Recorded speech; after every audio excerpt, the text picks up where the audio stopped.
Cooper Kupp is absent from Rams OTAs, and that's a good thing. We've got a big Rams OTAs update coming up on Locked On Rams.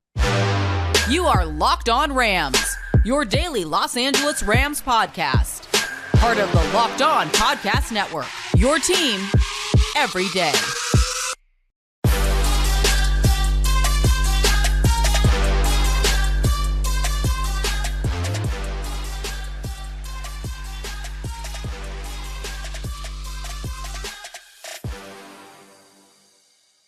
What is up, Ramily? Welcome to another edition of Locked On Rams. Thank you for making Locked On Rams your first listen every single day. Free and available wherever you get your podcast. We're also available over on YouTube, so check us out on YouTube. Be sure to hit that subscribe button, hit that notification bell, and most importantly, drop some comments down below. We want to hear all your Rams takes. We could use it for a future episode. My name is Doug McCain. You can follow me on Twitter and Instagram at DMac_LA. I've been covering LA sports for over a decade. Dodgers, Lakers. Now I'm covering the Rams for Locked On. And that man to your right is Mr. Travis Rogers, the host of your Los Angeles Rams pre-half and post-game show for the Rams flagship radio network, ESPN 710 LA. He's entering his 8th season covering the team. Travis, you ready to roll? Let's do it. I saw football players on the field doing football things. Let's do it. It's OTAs, man. It's OTAs. It's what we got right now. We got some nice nuggets to get into, a lot to cover on this episode. But we're going to start with Aaron Donald and Cooper Kupp. They are absent from OTAs. We're going to tell you why it is a good thing. And Sean McVay, he spoke to the media yesterday, and yeah, he was a little funny about it. He was like, no AD and Kupp, can you believe it? So he was a little reactionary to it. And he said, look, they had some family stuff they're taking care of. They've been consistent. They known about it for a long time, and they're still engaged with what's going on. But he also said that it could be a good thing because we're talking about these younger guys and some of these activities, some of these opportunities, and they could establish a rapport with Matthew Stafford. He was quoted as saying, we're talking about whether it's Van Jefferson, whether it's Tutu, Puka, Nakua, Ben Skoranek, guys are getting opportunities with some of the new tight ends that we have to just get a feel for Matthew and to be able to establish and develop a rapport that we didn't get a chance to do last year, and those are always chances to be able to improve. So, Travis, do you like this reality of not having Kupp at OTA so Stafford can get some rapport and chemistry with some of these other guys? Yeah, I think it's a great point. And literally, if you took all 90 some odd guys that the Rams have on their roster at this point in the season, and you said, pick 2 guys off of the roster that could not be there, and I don't care at all, it would be Aaron Donald and Cooper Kupp. Those would be the 2 guys that you say, neither one of them are ever out of shape. Neither one of them don't know what's going on. They are both pros. They both are longtime veterans in their respective systems of what they're going to do. And those 2 dudes will show up and be ready to go. Never forget, Aaron Donald missed an entire training camp one year and showed up and just went out and was the best player in the league the second he stepped on the field without a second of training camp preparation. Cooper Kupp is one of those guys. I believe that he could show up on the first Sunday of the season against Seattle without taking a snap in the preseason and kill you. I really think that he's one of those guys as well. But you're right. What it does is, because Cooper Kupp's not there, it makes Matthew Stafford engage. And make might be a little bit too strong of a word, but it gives those other guys opportunities to get to know each other. We know, like, I'll go back to what it was when Matthew Stafford first came over, and he and Cooper Kupp would have their infamous breakfast, right? And they'd talk about it, and they'd go throw some more. And the relationship between those 2 guys just got accelerated to the point where it looked like they've been playing together forever. I think you got a similar opportunity with the newer guys and just guys like Van Jefferson, who might have been there, but just don't get those sort of reps with the number 1 guy in Matthew Stafford. Yeah, no, I think when you look at these 2, like you mentioned, Matthew Stafford and Cooper Kupp, you don't make that no-look throw in the Super Bowl without, as Matthew Stafford said, hours and hours, right? I mean, that chemistry. Honestly, I think I did like 4 different Locked On Rams podcasts about that one play in the Super Bowl. I will still watch it occasionally, go back on YouTube and find it. It doesn't make any sense that was the throw, the catch, the route, everything about it. That's one thing you're goofing around when you're up by 5 touchdowns in a game against the Arizona Cardinals or whatever. In a game-winning Super Bowl drive to no look, and it wasn't a little screen. It's still one of the most amazing things I've ever seen. Yeah, I know. One thing I want to also get your thoughts on too is, you saw those big plays. You saw just throughout the entire postseason, throughout the entire year. It was clear early on that they had put in the work in OTAs, in training camp, and that is really where the magic happens. As far as you're not going to have a play like that unless you put the work in and you get that sweat equity at this part of the year. But one thing I really want to get your thoughts on, Travis, is this whole narrative that Matthew Stafford, that he completely locks on to Cooper Kupp, that he's a crutch. Look, this podcast is called Locked On Rams. If Stafford had a podcast, it might be called Locked On Kupp. That's what some Rams fans think. That's what some football fans think. But, I mean, what's your thoughts on that whole narrative? Because the way I look at it is, look, he's had generational receivers. He had Calvin Johnson. He's had Cooper Kupp. What are your thoughts on just that whole narrative? I think there's something to it. I don't know if it's a crutch necessarily, but I think it's like anything else. When I got to have it, I'm going to go to the guy that I trust the most, right? That I'm not it's not social work back there, right? It's not making sure that everybody gets their fair share. It's, I got to get a first down, man. I have to make sure that this ball gets caught. I have to make sure that that guy is going to run the right route. And I trust him. This is what it all comes down to, is trust. This is why Allen Robinson didn't work all that well. This is why Robert Woods did work really well. They trusted each other. They understood where they were going to be. So, yeah, I think that there's some accuracy to the observation, but I don't think that it's worthy of criticism. I think it's just, look, if I got to have it, it's like anything else. If we're playing one-on-one basketball, I got one move. If there's one dinner I have to make and there's only one thing I know how to make correctly, that's what I'm going to make. And that means Cooper Kupp gets the ball in important situations. Yeah, no, exactly. Look, you're not going to fly Spirit Airlines if you can fly first class or in a private jet, okay? If you have that option available to you, you're going to go to it. But I do think that this is definitely something that is going to help them in the season. If this offense is really going to turn things around, if they are really going to line up scoreboards throughout the season, they are going to need to find contributions, because there is no Robert Woods. There is no OBJ. You don't have those guys, but I think Van Jefferson is a big year for him. I like the fact that Puka Nacua, he's been mentioned quite a bit for a rookie that was picked in the later rounds. But if you look at last year, I mean, look, the numbers, they bear it out. I mean, Stafford, when he targeted Kupp, he had a 106.6 passer rating, a 77.4% completion rating. When it was a Rams receiver not named Cooper Kupp, that passer rating went from 106.6 to 77.2. Completion rate dropped to 66.5%. So, yeah, I mean, it does feel like there is something to that. The only question is, can these other receivers really step up, right? They've got to. Like you said, Cooper Kupp will get what he wants, and Cooper Kupp will get what the Rams need him to get. He's going to be a great fantasy pick. He's going to be a great football player. But if the Rams want to win a bunch of games, you're going to have to get productions from guys that are not number 10. You're going to have to get guys involved in the offense that are not, because the reason you can go to Cooper Kupp on third down when the Rams were cooking is because Robert Woods was really good. It's because OBJ was really good, because Tyler Higbee was getting open. They were throwing the ball out of the backfield. That he gets what he gets because those other guys are at least getting something. Last year we saw when it was just him, yeah, he'd get his numbers, but the Rams weren't winning games. Yeah, no, exactly. And then kind of a little bit more from Matthew Stafford yesterday. Of course, he spoke to reporters. A couple things that stood out to me when he was talking about, first of all, this guy's adding more sleeves. I mean, now he's doing a leg sleeve. He's pretty much looking like Allen Iverson out there at this point. Kind of get your thoughts on that. But also, he also said, I'm going to add more sleeves for every year. He's talking about years. I think it did feel like, hey, he feels comfortable with the Rams. It does look like he's thinking big picture. I think he's embracing the role he has. Also, he looks good. He looks slim and trim. But what are your thoughts on just how Matthew Stafford's looked at OTAs, just kind of what he said towards the media? I was listening to JB Long, the voice of the Rams, talk about it on another podcast, and he was saying that just the ball coming out of his hand looks like a guy that's feeling his absolute best, and JB's got a great eye for that, so I will certainly take his recommendation there. Here, my only concern, and maybe concern is too strong of a word, it's May. Right? Everybody feels pretty good in May. Everybody feels good in June, July, and August. It's, what do you feel like at the 1st of October when you've played 4 or 5 NFL games and you've gotten hit a few times and you're 36 years old and maybe that offensive line isn't quite what you would like it to be? I'm glad he feels good in May, but it's May.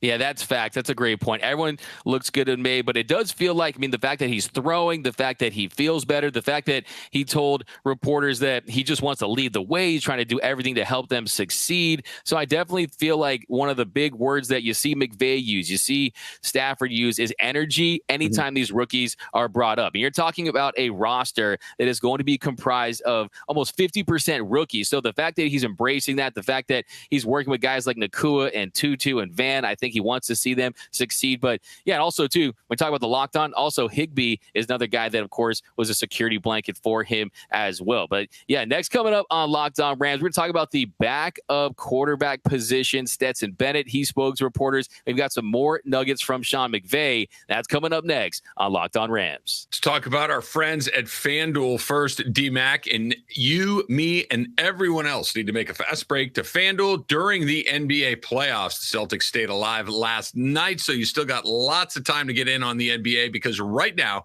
new customers get a no-sweat first bet up to $1,000. That's $1,000 back in bonus bets if your first bet does not win.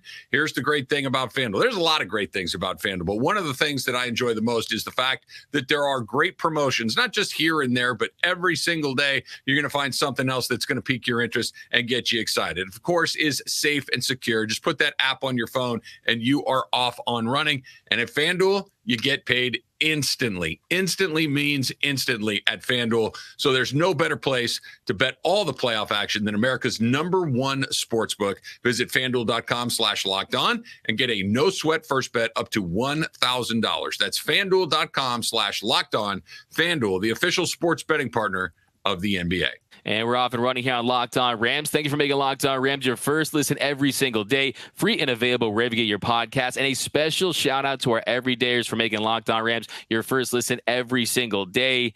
Now, Trav, we have to talk about the man, the myth, the legend, Mr. Stetson Bennett. We talked about it. He comes from the SEC, where it just means more. I love the fact that they brought in a veteran quarterback that can be a great mentor for Matthew Stafford. I think he's older than him. But yeah, I mean, he hasn't taken a play in the 11-11 install. He just got the playbook. But yeah, I mean, it feels like this guy definitely has the juice, the charisma to be more than just your normal, typical backup quarterback in the NFL. Yeah, he reminds me of a little bit. And obviously he was only here a very short period of time, but certainly seeing him at Oklahoma and seeing him at Cleveland when things were going well, and then his brief time here in Los Angeles and seeing him on commercials and television shows, he reminds me of Baker Mayfield.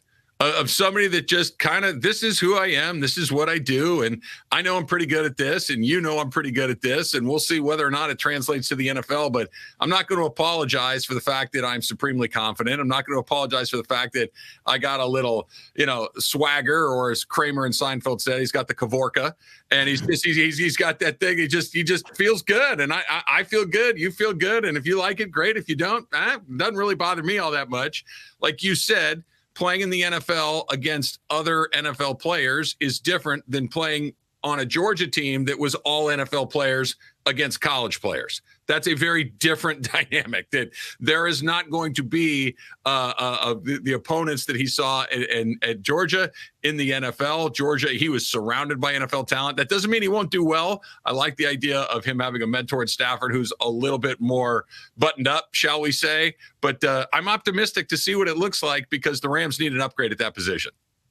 Yeah, they need to upgrade in that position. We'll see if Sean McVay can convert him like George was trying to convert in that episode there on Seinfeld. But yeah, I think when I look at Stetson Bennett, first of all, rocking number 13, which I found pretty interesting there, pretty bold move. I mean, I love the fact that there's a picture of Stetson Bennett in a number 13 Rams jersey, but not a graduation picture. I mean, he's like the Van Wilder of college. But hey, look, I think it's funny. Everyone out there saying, oh, Stetson Bennett didn't graduate. Man, he left college with no debt, instantly became a multimillionaire, and spent half a decade in college. That sounds like a dream scenario to me. With a good job. Yeah, exactly. He's winning, man. Yeah. But no, he seemed to have it figured out. Like the adjustment is going to be where, and keep in mind, I don't know, what is he, 24, 25 years old? He is not a kid. He's a birth certificate. Yeah. He's a man coming into this league. He just doesn't have NFL experience. Look, hopefully in a perfect world, we see him play a ton in the preseason, and then we don't see him again.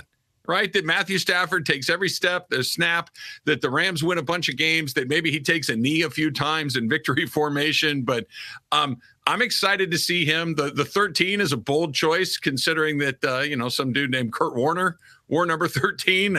That's an interesting choice there, but we'll see. Look, if we get into what's the backup quarterback situation, what does it actually look like? That's never good news. We saw what that meant last year, where they went through 4 different quarterbacks last year. We saw the season that they had. But as far as just swag goes, Stetson Bennett probably leads the team.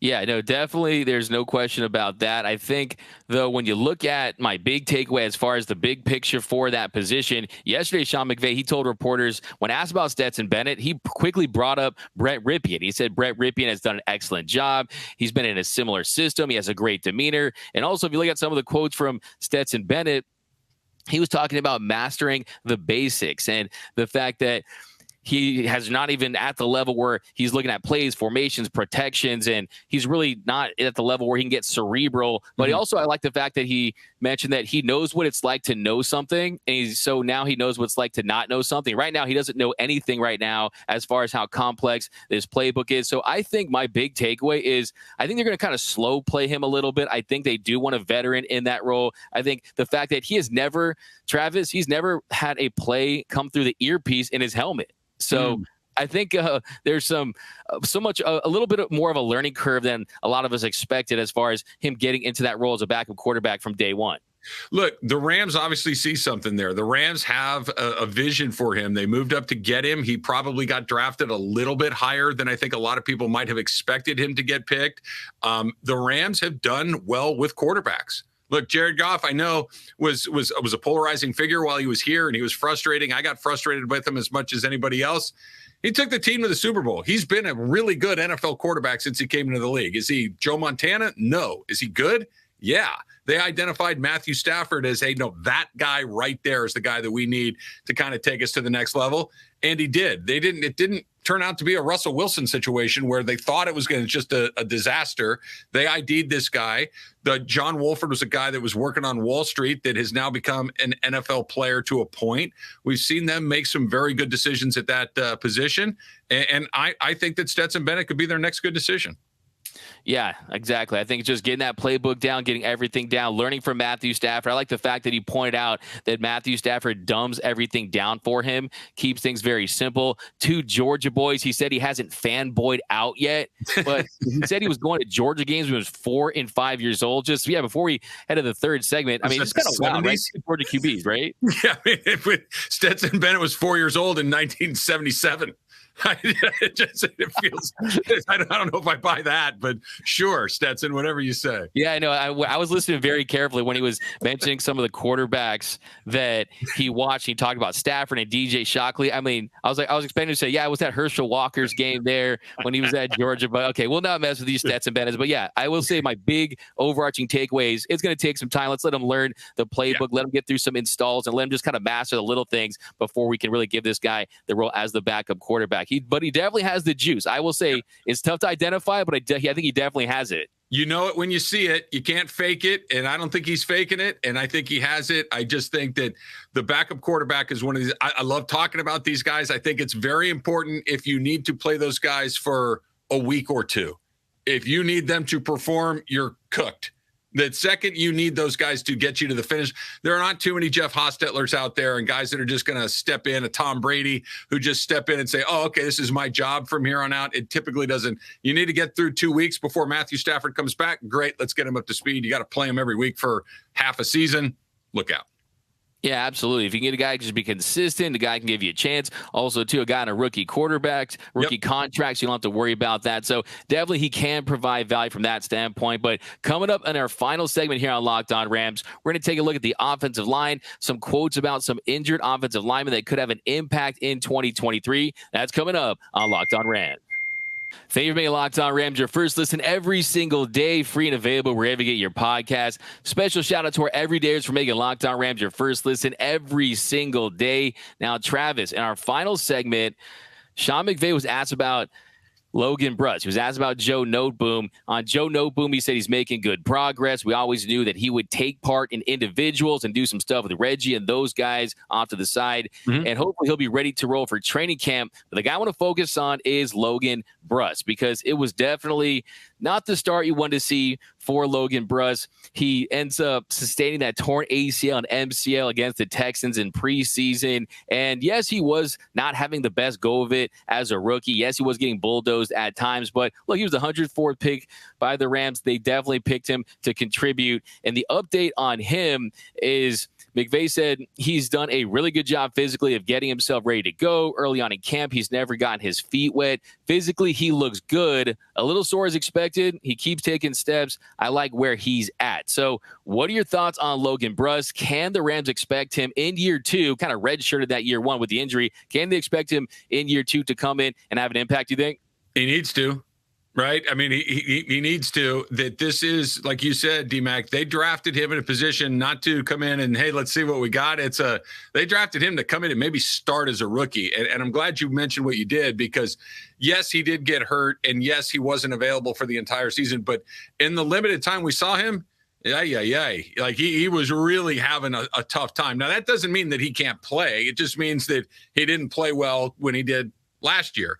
I think he'll be better in the second year. I think just watching it for a year will help. I think being in an NFL locker room for a year, training with NFL players for a year will help. But he's kind of essential to what it is. Like we can talk about the quarterbacks and the wide receivers and the pass rush and all this stuff, but those 5 guys up front are going to determine whether or not the Rams are going to be in this or not. Because if it goes the way that we want it to go, Brian Allen, we've seen, play at a high level. He's fine at center. You go and you get Steve Avila at one guard spot. It feels like he's going to be able to start as a rookie and, cross your fingers and see how that goes. But at least it's a high draft pick who you expect things from. You've got your 2 tackles that have been around a long time. You got Havenstein on one side. You got Joe Noteboom, who maybe did not play all that well last year, but we've seen him play well in a Rams uniform. So it's not a huge leap to think that he'll be an effective left tackle along the way. Bruss is the swing guy. If he's good, then the Rams O-line, at least as the foundation of it, could be pretty productive.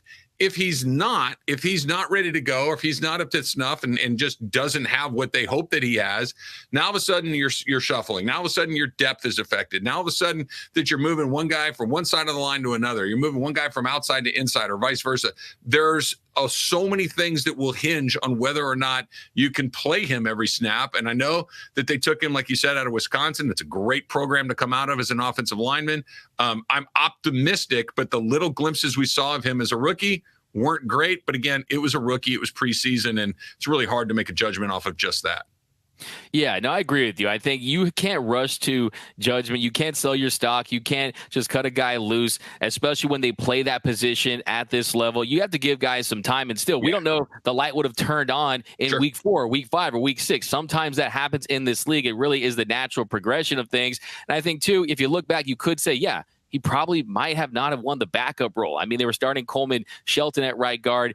He probably wouldn't have been the backup, but still, you're looking at a guy. I love how you bring out Wisconsin. They have that pedigree. We know it's a lineman factory there, so you kind of have to trust that. But if you look at the offensive line picture, I mean, you got Noteboom. Hopefully he'll be ready to go at left tackle. Steve Avila, left guard. Brian Allen at center. Logan Bruss. Hopefully, if he's the starting right guard, that tells you how training camp went. That tells you how preseason went, and that definitely will go a long way to fortifying this offensive line. And Rob Havenstein, I think, really was one of the big breakout players. I mean, a guy that could contribute as well. Yeah, he was the only guy last year that you just, and he had some games that weren't great along the way, but he's an NFL player. He was a starting tackle on a Super Bowl championship team. I remember speaking with him at training camp last year, and just his presence of, he was trying to fill that Andrew Whitworth role, right? That Andrew Whitworth had been around the league a million years, had played at an incredibly high level, had the respect of everybody, not just in his own locker room, but across the league. Walter Payton, Man of the Year, all this stuff. And Rob Havenstein tried to assume that leadership role, and that's very difficult to do. But he has been around a long time. He is a very good player, and I still think that that's his position, and not necessarily right tackle. That's obviously his position, but to be that elder statesman in that locker room and kind of set the tone for the O-line collectively, that falls on Havenstein's absolutely enormous shoulders. Never seen a human being like that in my life. Just a massive, massive mountain of a dude. Yeah, no, he's a big dude, and I definitely is going to get an opportunity. Look at some of those backup guys: AJ Curry, McClendon, Tremaine Ankrum, AJ Jackson, Coleman Shelton. McVay said that AJ and Tremaine, they've done good so far. He said AJ had a stomach flu in the first day, but he's done a good job overall. Overall, they look sharper. So, yeah, overall, I mean, I think this offensive line, got young guys, too, on the offensive line. Yeah, well, look, the good news is if there's a silver lining to what happened last year, you got a lot of guys some reps that they might have not have gotten otherwise, and you got to evaluate some guys in game action that you might not have gotten to evaluate otherwise. It didn't look great, but like you said, you don't make a judgment after a game or two, and maybe not even after a season. Some players, like you mentioned, like a Curry, like Tremaine Ankrum, got a ton of time in roles that maybe they weren't expecting. So I think maybe they'll be a little further along this season. Yeah, no, absolutely. I mean, this is a situation where that's the benefit of that. If you're going to have a bad season, as long as you get guys' experience, it's definitely something that can be positive. Also, too, want to point out, very impressed with Steve Avila. I think the way he carried himself, the way he spoke to the media. I love he says, it's surreal. You're playing with grown men now. As for college, you're playing with people that are almost 4 years older than you. But with that, it also comes a lot of wisdom with a lot of older guys. So, yeah, what's your take on that? Just that jump just from OTAs alone, going from college to the pro level. I mean, just talk about how big of a jump that really is for these guys. I'll tell a quick story that my friend Keyshawn Johnson has told me on a few occasions, and that is that when he showed up in the NFL for the first time and they were having their practice, and he looked in the parking lot and half the cars had car seats in the back and they were paying for private school tuition. It really hits really close. I'm like, oh, right. These are men who go to work every day. This is not something that we're just doing for fun because we're good at it. That these guys have responsibilities that they need to take care of. And that's kind of what brought it home for him, with car seats and private school tuition. So I'm sure Avila saw a car seat or two yesterday at Rams camp. Yeah, man, just throw Keyshawn the damn ball, right? So, Absolutely. Yeah, no, for sure. Definitely it's a big leap for these guys, and I think that's a great point, a great time period for these guys to really adjust, and then when they can hit training camp, they can put this all behind him and just really focus on football. But, yeah, Steve Avila, this offensive line, hopefully they can just find that monkey's paw in the locker room and just throw it away or just get away with it, because it's really about staying healthy and avoiding those injuries. That's kind of the biggest key. But, yeah, that's going to do it for this episode of Locked On Rams. And we touched on a lot of the nuggets from OTAs. We're going to give you more. And monkey paws. Yeah, the monkey. Yeah, we're going to try to give them away. But that's going to do it. So, yeah, let us know down below in the comment section. What are your thoughts on Cooper Kupp and Aaron Donald not being a part of OTAs? Of course, Kupp, he could return. Sean McVay said they're going to take it one day at a time. Then you got the offensive line picture. You got Stetson Bennett. We want all your thoughts down below. My name is Doug McCain. You can follow me on Twitter and Instagram at DMac_LA. And that man to your right is the man, Mr. Travis Rogers. Go follow him on Twitter at Travis Rogers. And until next time, whose house is Locked On Rams house?